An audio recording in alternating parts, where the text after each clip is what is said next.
do want to spend a few more minutes talking about breaking the barrier of fear. I'm going to summarize some of the material that is in the booklet. As I do that, highlight a few different things, and then we'll quickly touch on the other barriers. The first step in breaking the barrier of fear is to realize that in struggling with fear, we're not alone. Apostle Paul, 1 Corinthians chapter 2, as he writes back to Corinth, he's remembering his first trip there. Paul says, "When I entered the city of Corinth, I was with you in weakness and fear and much trembling." The mighty Apostle Paul was shaking in his sandals. I may have mentioned to you the very first time that I had the opportunity to meet Billy Graham. I had a long list of questions I wanted to ask him, and when I met him, my mind just went blank. I could barely remember my own name to introduce myself. And I thought I must ask him something, and the only question that came to mind was, "Mr. Graham, do you ever get nervous when you witness to people in personal evangelism, just one-on-one?" And he looked at me like that was the stupidest question he'd been asking at that time, his 50-plus years of ministry. Well, when he saw it was a serious question, he said, "Of course, who doesn't?" He said, "In fact, if I didn't feel a little bit nervous, I would assume I was doing this in my own strength. I would assume I was doing it in the flesh. And the flesh profits nothing." So I believe God allows us to feel a little bit nervous so that it will force us to depend on the Spirit, force us to depend on His power. Now let's just summarize that. If the Apostle Paul struggled with fear, if Billy Graham struggles, what do you think the odds are that we will, that people in our churches will? I'd say that's 100%. Struggling with fear, we are not alone. Second, it's helpful to identify exactly what our fears are. Because we can't really solve the fear, we can't really deal with it if it's just this sort of nebulous fear. So what are some common fears, sort of subcategories of fear? One of them is fear of not knowing enough, or fear that someone will ask you a question that you can't answer. I've known people that were paralyzed to witness to people because they were afraid they'd be asked a question they couldn't answer. You know how I reply to that? I just say to that person, "Really, you're afraid of that?" "Yes." "You don't have to be afraid of that." "I don't?" "No." I guarantee you it will happen. My own kids growing up asked me questions I couldn't answer. I have 2 master's degrees and a PhD in historical theology. And yet my own kids would ask me questions I couldn't answer. When that happened, I would just stand up tall, clear my throat, and say, "Go ask your mother." It's okay to say, "I don't know the answer to that question." Only God knows all the answers. Think about John 9, the man born blind, one of my favorite accounts. Pharisees call him in for an inquisition. "How could this man, Jesus, have healed you? He's a sinner." And this blind man who can now see said, "Whether he's a sinner or not, I don't know. But this much I do know. I used to be blind and now I can see." Well, we don't have to be able to answer every question. We can say, "I don't have the answer to that question. I can try and find it out. But here is what I do know. Jesus Christ has changed my life. And He can change yours as well." Next, the fear of failure. Fear of failure can paralyze us. Think about the parable of the talents. What did the man who had the 1 talent, what did he do? He buried it. And why did he bury it? When the master called him in, remember what he said to the master? "I was afraid. And so I went and buried that talent." That's what fear does to us. Fear of failure paralyzes us. And we say, instead of failing, I'd rather just not do anything at all. But when we think about witnessing and evangelism, that's exactly backwards. I love Dr. Bill Bright's definition of successful witnessing. He said, "Successful witnessing is sharing the good news of Jesus Christ in the power of the Holy Spirit and leaving the results up to God." When we realize we cannot change anyone's heart, We cannot open anyone's blind eyes. Our only failure is a failure to share. We never fail when we do share. And I think sometimes we give ourselves way too much credit. We assume that we might say something, might misspeak, might misquote a verse, might answer a question in the wrong way, and that will forever condemn that person to a life apart from Christ. See, I don't think this conversation happens in heaven. I don't think God says, Gabriel, come here. That idiot Beougher is at it again. He just pushed that person away. Third one this week. Go scratch that other guy's name out of the Lamb's Book of Life. No hope for him after Beougher talked to him. Guy's screwed up 3 times this week. See, I think we have way high of a view of ourselves. Even, let's say for the sake of argument, we do the most disastrous witnessing opportunity ever recorded to man. It's like nobody else could hold a candle to how poorly we did it. Are we saying that God cannot overcome that? Of course He can. Fear of failure is a fear that we just have to honestly acknowledge that our only failure is when we don't share. We never fail when we do share, regardless of the person's response. And then I think the greatest fear that we struggle with is fear of rejection. Well, what's the other person going to think? How are they going to respond to me? Are they going to reject Christ? Are they going to reject me? I think when a lot of it boils down, that is our greatest fear in terms of sharing with other people. We're perhaps concerned that they will reject the gospel, but maybe we're even more concerned they will reject us. We'll come back to that in just a moment. Understand the most common sources of fear. First is Satan. We see that Satan is one who is the author of fear. Satan uses fear to keep people in bondage. A second source of fear, and this is what I call a healthy source of fear, is a recognition of the enormity of the task. We ought to approach this task seriously because we do understand that people must hear the gospel in order to be saved.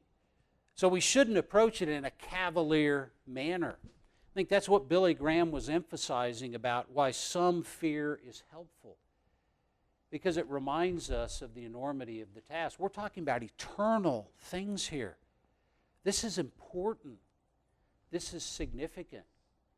That can be a healthy source of fear. But I think the most common source is that we simply have too great a focus on ourselves. As I was putting together this booklet, and those of you that preach or teach regularly know that you always end up learning more than the people you preach or teach to as you're preparing. So I was preparing all of this and just thinking about how do we answer this issue of rejection.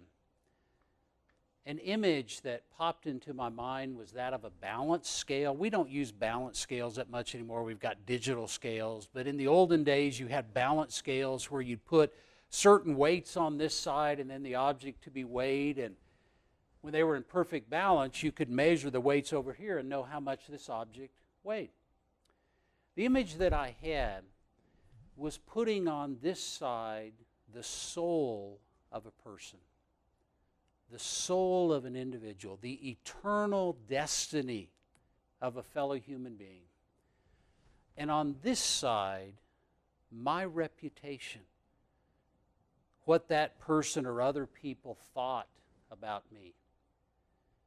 Now, do I believe for a moment that what people think about me is more important than their eternal destiny? No. In my sane, awake moments, I don't believe that for a second. And yet, when I consciously choose not to share Christ with someone out of fear of how they might reject me or respond to me, in essence, what I'm saying is that what people think about me, my reputation, is more weighty than their eternal destiny. That was an insight, probably the greatest insight that God gave me as I did this research and put this booklet together. And I'm confronted with that on a regular basis. I still have people-pleasing genes in my not yet totally sanctified heart.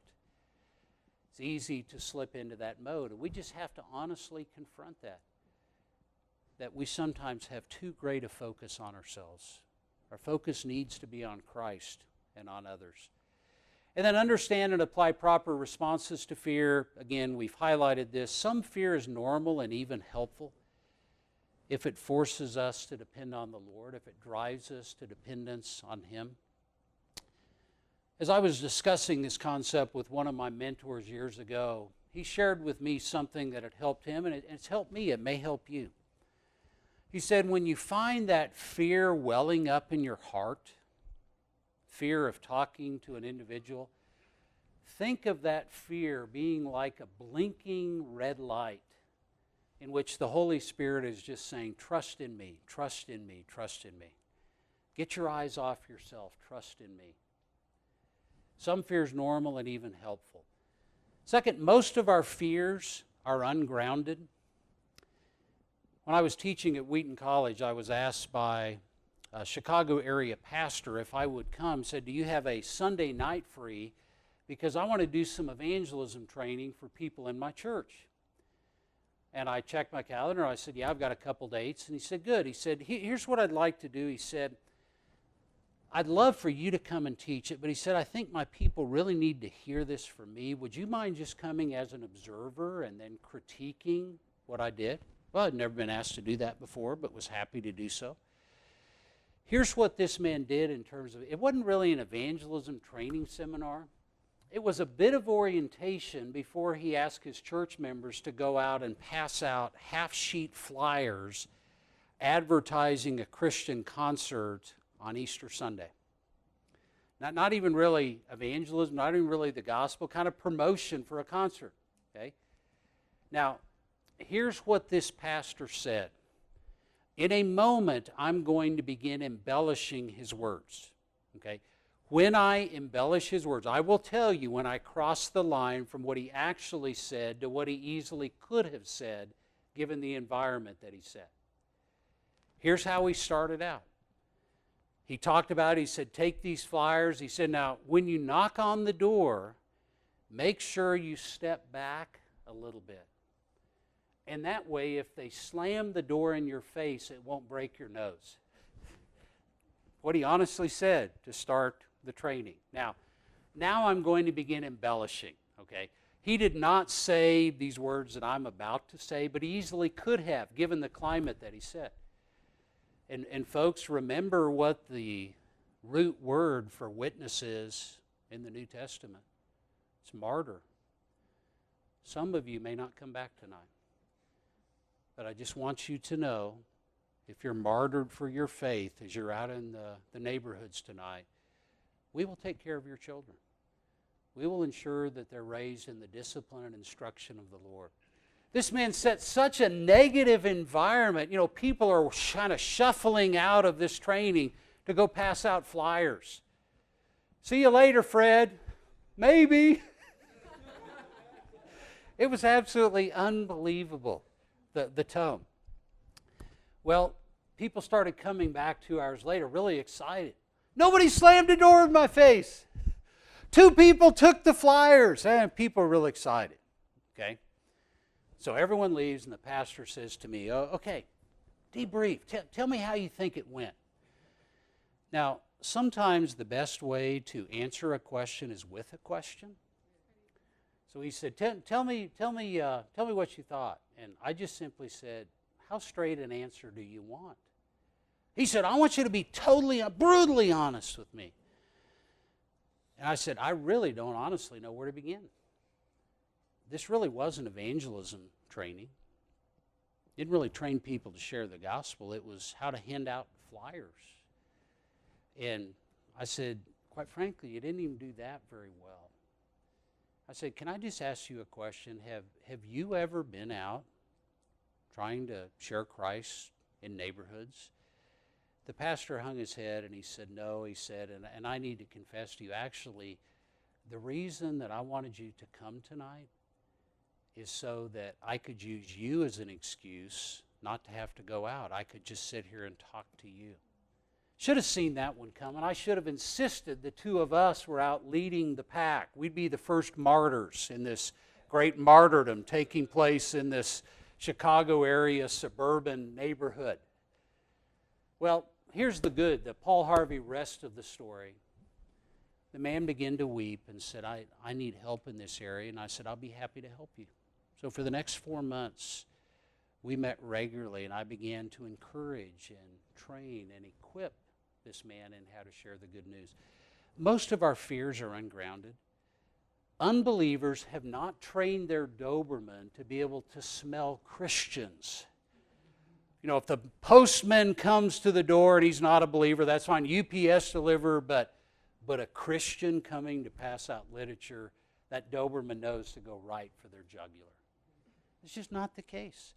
Most of our fears are unfounded. You know how many doors I've had slammed in my face? Grand total of 1.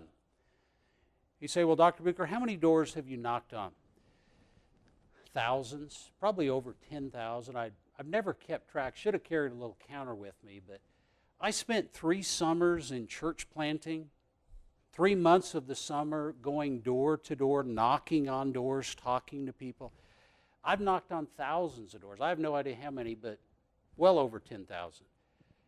I've had 1 door slammed in my face. I got to tell you that story quickly. My wife was with me, knock on the door. Man comes to the door. What? I said, hi, sir. My name is Tim Beougher. This is my wife, Sharon. I'm a student at Southwestern Baptist Theological Seminary over in Fort Worth, and we're here in the neighborhood seeing if you think there'd be an interest in a Bible study in this neighborhood. The man goes, well, who would teach this little study? Now, I was a little bit taken aback at that. I hadn't said it was going to be a little study. For all he knew, it was going to be a massive study, verse by verse through the entire Bible, studying Genesis through maps. But I overlooked that. Said, who would teach this little study? And I said, well, my wife and I would. And he said, and who are you again? And I began to explain I was an MDiv student at Southwestern Baptist Seminary. And this man said, well, I have taught New Testament Greek at Abilene Christian University for 18 years, and I don't need your little study. Slam. I've knocked on thousands of doors. The only door I've ever had slammed in my face was by a Greek professor who didn't know the meaning of agape. Most of our fears are completely ungrounded. And then to remember that fear does not disqualify us or excuse us. The Great Commission does not say, go into all the world, all you extroverts, or go into all the world, all you brave warriors. No, it's a commission given to all. All of us are called to go. Fear does not disqualify us or excuse us. And then realize God's given us resources to deal with fear. 2 Timothy chapter 1, verse 7, the resource of power. God's power overcomes our fear of inadequacy. Love overcomes our fear of rejection. Perfect love casts out fear. And self-discipline or a sound mind overcomes our fear of failure. There was a little boy that was getting ready for a Christmas play, and when the time came, he was supposed to come out dressed as an angel and say, "It is I, be not afraid." But when the time came, he stepped out on stage and said, "It's me, and I'm scared to death." Well, we can all identify with that little boy. Sometimes we get in witnessing situations and we're thinking, "It's me, and I'm scared to death." This is an opportunity to trust the Lord. How do we grow in learning to share our faith? A step at a time. Taking one step of faith after each other. I've had people say, "Oh, well, you're the Billy Graham professor of evangelism. This must come really easy to you." I say, actually, it doesn't, because I'm an introvert by nature. I grew up very shy. I was class president my freshman, sophomore, and junior years. I was nominated to be class president my senior year, and I declined because at our high school it was not the valedictorian who gave the commencement address, it was the class president. And the thought of standing up in front of an auditorium full of people terrified me to no end. So my senior year, I was vice president, and then began to think, oh my gosh, if the president's sick, I'm going to have to give the speech after all. Now, my wife hears me tell that story and say, who are you talking about? The man who gets a phone call, can you come and speak? Well, let me pray about it. Yes. I say, actually, no, that's not the same man, because then I didn't know the Lord. But once I came to know the Lord, that didn't automatically turn me into an extrovert. What I began to do was take small, tiny baby steps. And I found that every baby step I took, God met me there. God was adequate for that situation. I didn't learn to be an effective witness by giant leaps, by tiny baby steps. And every tiny baby step I took, God met me. He was more than able, more than adequate. All right, couple other barriers then, just a few things to highlight, and we'll open it up for discussion. Breaking the barrier of ignorance, or I don't know how to witness. Usually what the person is saying there is either I don't know the gospel message or I don't know how to get started. We talked last week about bridges to the gospel, and I found that oftentimes is the hardest part of witnessing is getting started. Once we get into the conversation, things seem to flow. So when someone says, I don't know how to witness, I always try and clarify. Is it that you don't know the gospel, or you don't know how to introduce spiritual things into the conversation? Usually it's the latter. But there's a simple answer to the barrier of ignorance. It's called teaching and training. If someone really wants to learn how to witness, they can do it. It's not rocket science. Now, we can make it sophisticated. We offer a PhD in evangelism here. I coordinate that program. You can go up and get a doctorate in the study of evangelism. We dig deep into theology of evangelism, history of evangelism, methodology. We can do that. If you're interested, come talk to me. Love to talk to you about. I know some of you right now want to make it through this week. You're not even worried about future doctoral work. But if that day comes, come and see me about that. And yet, evangelism is so simple that a child can do it. Doesn't have to be complicated. Next barrier, the barrier of apathy. I lack the desire to witness. I saw a bumper sticker years ago saying, apathy is rampant in America, but who cares? Well, apathy can be rampant in the church. Who cares? Well, the Lord cares, and we need to care. As I mentioned the first day of class, there are times in my life where I find that my heart has grown cold. My heart's grown callous towards unbelievers. And I simply get on my face before God and just ask Him, God, again, break my heart for people who don't know You. Give me the heart of compassion that my Savior has. When Jesus saw the multitudes, He felt compassion. Too often when I see the multitudes, I feel criticism or condemnation or callousness or coldness. Breaking the barrier of apathy. And then the barrier of introspection. First, I need to get my own life in order. Let's just do a little quiz here. According to the Bible, when will we have our life in order? When will we finally have our act together? In heaven, okay? Not until then. Not until heaven. And how much evangelism is done in heaven? Zero, okay? Put those two things together, and here's the result. Every bit of evangelism that is ever done is going to be done by imperfect people.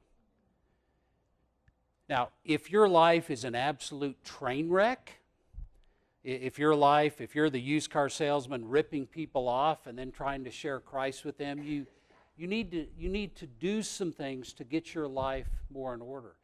But this notion of, well, I got to get my own act together first. Once I've achieved spiritual perfection, then I'll become a witness.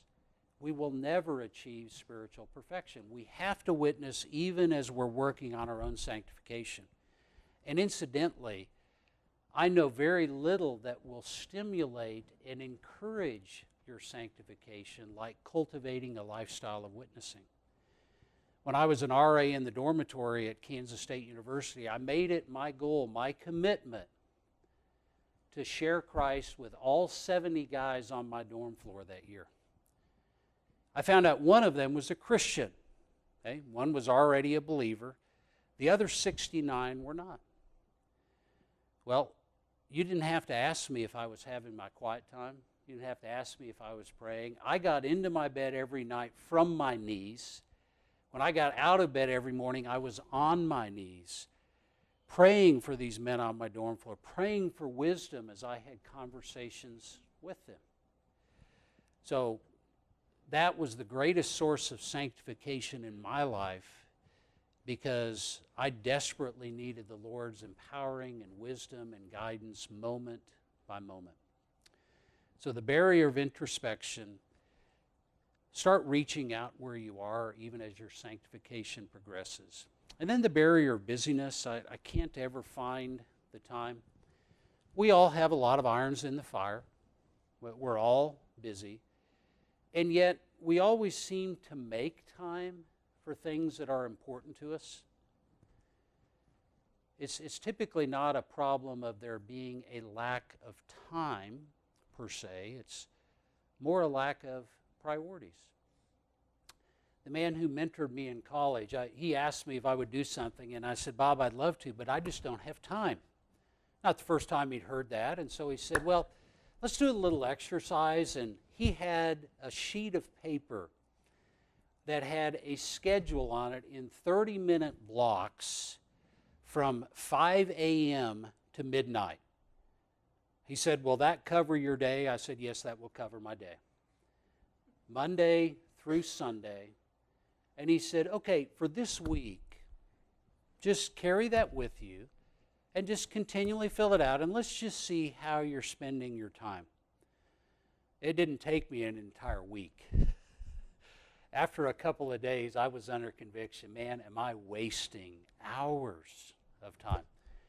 Because when you actually have to write something down and then say, is that really how I should be spending my time? It provides some accountability. So problem isn't often a lack of time, it's a lack of priority.